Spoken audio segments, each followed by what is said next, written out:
what is up with Steve with the dating game now? You're trying to hook up people too. I'm doing my best, bro. You know that was gonna come up in today, huh? I know. So what's up with that? Well, to be honest, again, I come from a culture where a lot of good women are single. You know what I mean? And they're unfortunately they're scared they're aging out. Okay. And I wrote a book. Maybe excuse me. I wrote a book maybe about 5 years ago.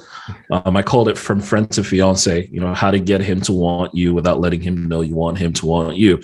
And it was a pretty big hit back home in Nigeria. We sold over 5,000, 6,000 copies. And a lot of women were really blessed by that. And I started getting a lot of women say to me, Uncle Steve, you got to do something. We're the good guys. All the good guys are gone. You know what I mean? I'm like, no, they're not gone. They're like, yeah, they are. They're gone. They're married. And all the single guys just aren't ready to get settled. So I decided, okay, you know what? Maybe there is something here. Maybe I could coach women. Since I've already written a book and it was a pretty big hit, let me start coaching women to understand how men think. So it's almost like, there's a book, Men Are From Mars and Women Are From Venus. Yeah. That sort of, So it's just, helping women understand the way men think and, so to speak, position themselves differly. Let's talk about that. Break that up to me. Give me. I'm your female client. Give me a position. How would I position myself?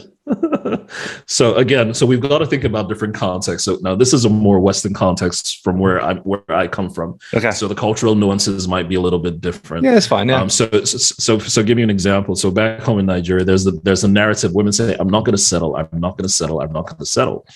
Right. And I say, you got to settle. You have to settle, and for them, that is counterintuitive. They're like, no, why should I? If I want something so great, I shouldn't settle for anything less.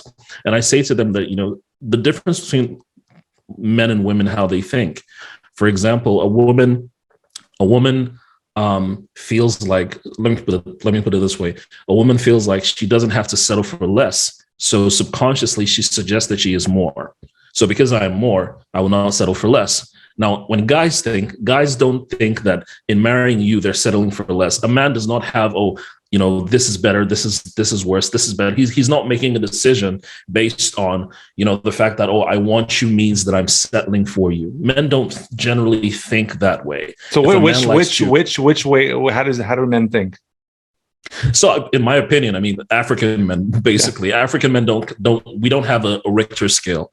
We don't have a performance scale. Most African women feel like, I need to get a guy who fits. Give an example. So the average woman in Africa would say, I have a list: tall, dark, handsome, this, that, and the other. So they have a list. Guys don't have a list. If a guy likes you, he likes you. There's no list. He likes you. There's a connection, right? So one of the things I tell the women is like, look, your fantasy is getting in the way of your reality. So get rid of your list, because you're looking for a cookie cutter guy who's, who ticks all the boxes, but he's not there. That's not the guy you're going to see. So you have to, so to speak, not necessarily lower your expectations, but get rid of the list, because that fantasy you have is actually getting rid of it's standing in the way of the future reality, or the happiness that you want.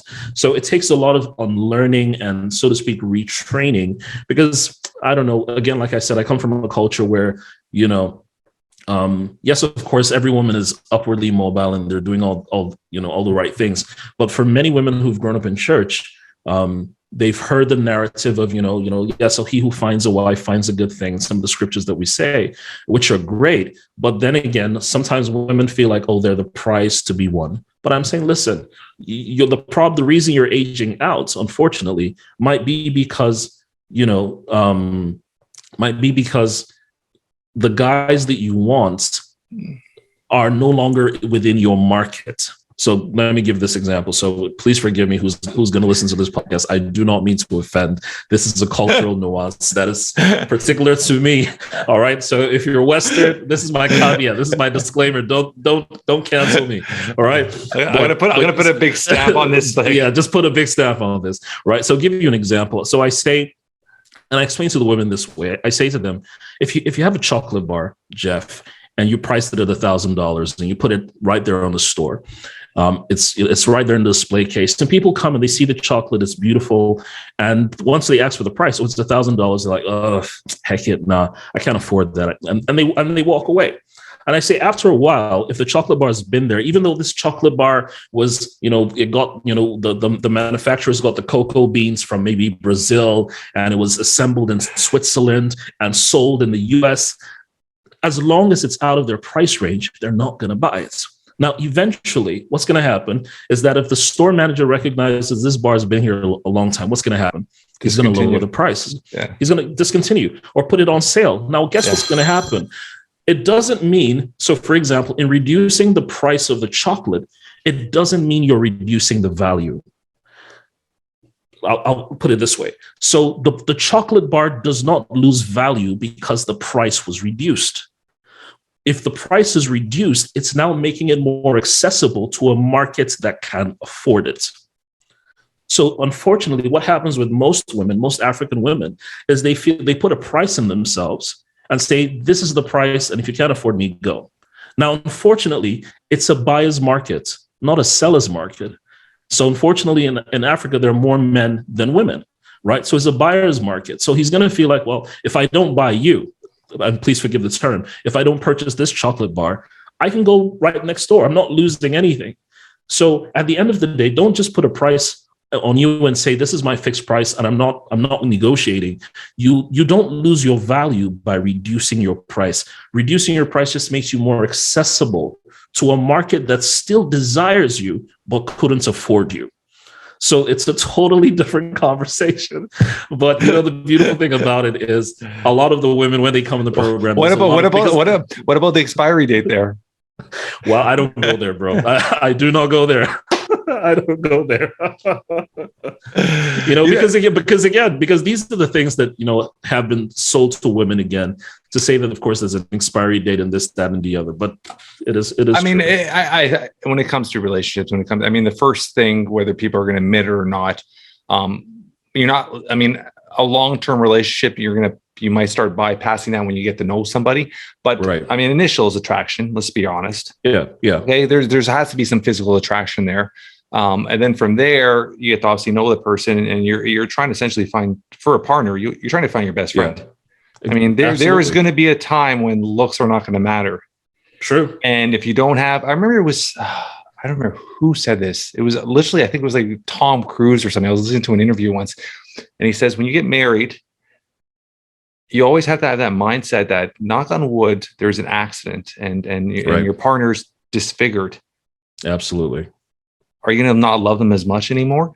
You Absolutely have to. You fall in love with the person inside. You fall in love with their character, that friendship, that union, and looks deteriorate. Things happen, right? So, but be realistically, where you're first starting to date, attraction has to come, and then like you said, when you set your standards at a certain level, you might not be looking at all these other layers, which are going to be the heart of everything that's going to count for the long term, right? So yeah, absolutely, I get you. Because here's the thing, Jeff. A lot of the women that I speak with are a lot older, so they're in their late 30s, early 40s, and then I always ask them the question: do you think you probably did not just even the children thing, but do you think you've missed out on certain opportunities because of your list or because you were too choosy? And they're always like, absolutely.